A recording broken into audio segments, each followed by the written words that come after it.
আশা করি সবাই খুব ভালো আছেন। সেই না হেসেলে আপনাদের সবাইকে স্বাগত। আজ বানাবো ফ্রুট কেক। আর কেক খেতে আমরা ছোট বড় সকলেই কিন্তু খুব ভালোবাসি।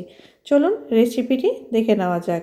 কেক বানাতে গেলে কেকের পরিমাণটা সবসময় ঠিকঠাক রাখতে হয়, তাই আমি এখানে কাপের পরিমাণ নিয়ে নিয়েছি।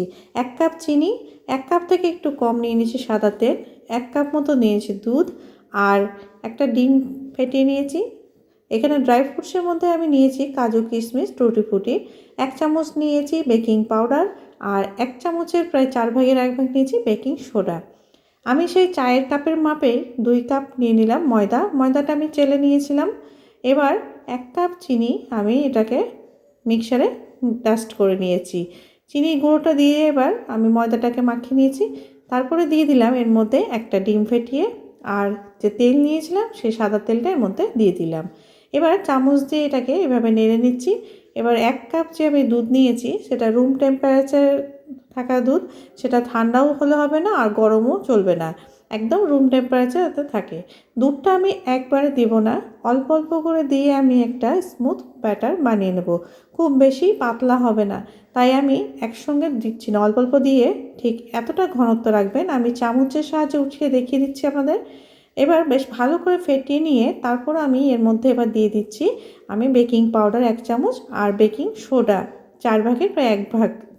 এবার দিয়ে দিলাম 1 চামচ ভ্যানিলা এসেন্স, এতে কেকের ফ্লেভারটা খুব সুন্দর আসে। আর 1 চামচ দিয়ে দিচ্ছি আমি ভিনিগার আর বেকিং পাউডার একসঙ্গে মিক্সড হলে কেকটা বেশ স্পঞ্জি হয়ে যায়।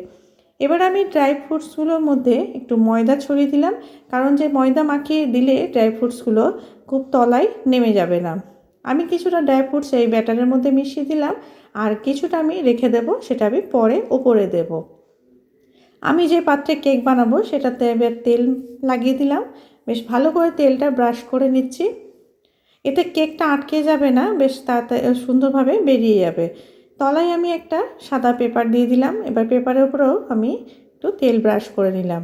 এবার যে ব্যাটারটা আমি বানিয়েছি সেই ব্যাটারটা আমি এর মধ্যে ঢেলে দিলাম। ব্যাটারটা দেওয়ার পরে বাটিটা একটু বেশ ভালো করে এইভাবে ঝাঁকিয়ে নিতে হবে।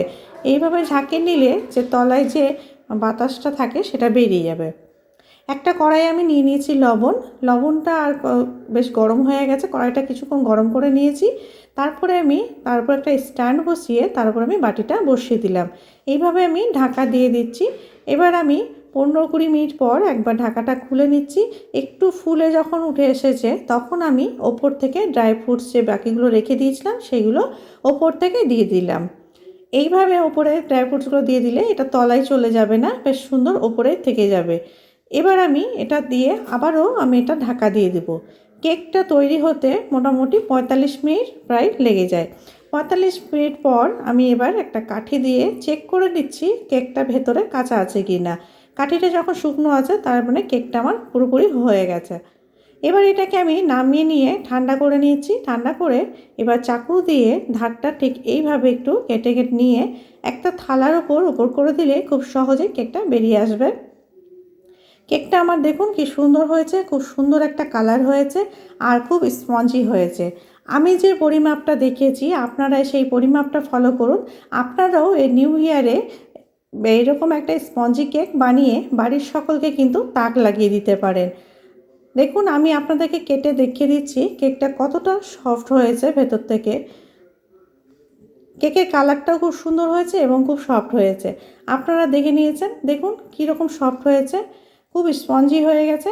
আপনারা আমার রেসিপিটা ফলো করুন এবং খুব তাড়াতাড়ি বানিয়ে ফেলুন এইরকম একটা ফ্রুট কেক। আশা করি আমার ভিডিওটি আপনাদের ভালো লেগেছে। ভালো থাকবেন বন্ধুরা, সুস্থ থাকবেন, নিউ ইয়ারের শুভেচ্ছা রইল। Thank you.